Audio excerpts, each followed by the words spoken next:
Well, over the last few years, we have learned a ton about habitat management, property management, and getting the most out of the land that we own. And this coming year, we've got a pretty unique opportunity.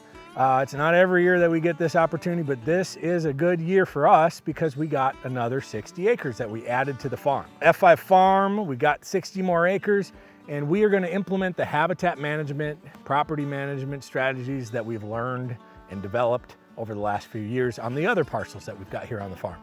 So first step, as we look at this closed canopy timber, this big forest that we got up here in Minnesota, is what do we have around us, right? We need to make a plan, and that plan includes things that drive the wildlife, the white-tailed deer, the turkeys, critters like that, onto our farm versus what's surrounding this parcel.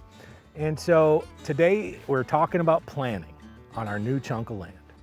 So there's really 4 things that I'm thinking about before we have the timber company come in and do our selective harvest here. I'm thinking about food sources, bed and thicket. I want to make sure I have a good regenerational forest here. We're in the middle of a big timber stand, timber forest. We've got water access. I need to make sure that that's there. And then access in general, like how do I get to and from the stand? So as I'm looking at the 60-acre chunk, it's a big rectangle, right? And so we're going to run selective harvest or a clear cut and leave our stump growth and regenerational forest all the way down the middle of this thing. So a big old zigzag, probably about 100 yards wide, and it'll end up being about 700 yards long. Big zigzag back and forth right through the middle of this chunk of timber. And that's gonna be our dedicated regenerational forest and bed and thicket. When we have it right there in the middle, it's gonna give the animals a break. Any which way they come from, they're gonna have an opportunity to bed right here on our farm, which is fantastic. I really like that idea that they won't have to come from too far.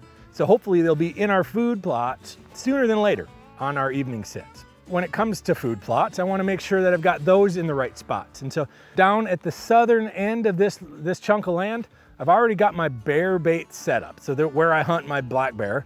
And so I've got a big box blind down there. So I'm gonna put in about a 2-acre clear cut down there. And actually, we're gonna get that thing worked up, tilled up, and ready to seed with brassicas and clover that do really well out on our farm. So we'll have a nice, remote, way back in the middle of timber food plot with a food source that does really, really well out here. We're right next to water. So I've got about 16 acres of water right next to where our food source is gonna be, right on the south end. So we've got that piece covered. And then last but not least, I just wanna make sure our road system or our access, so I can get to and from our hunting locations, get equipment to and from the food plots, is solid. And so I'm gonna run a road system right down on the high side of the ridge along the pond, and then really just loop all the way around the property. One nice loop, so I don't ever have to turn equipment around, stuff like that. And it'll give me a great way to get in and out with equipment, and then in and out when I'm hunting on an e-bike or in a UTV, things like that. And then when I'm bow hunting, stuff like that, I've got the pond right here. I can canoe access right over to my stands. So with our bed and thickets in, our food plots in the right spot, we've got our water source dialed, and we'll have our access figured out once the road's in. We're gonna have a fantastic plan all dialed in, ready for this new acreage.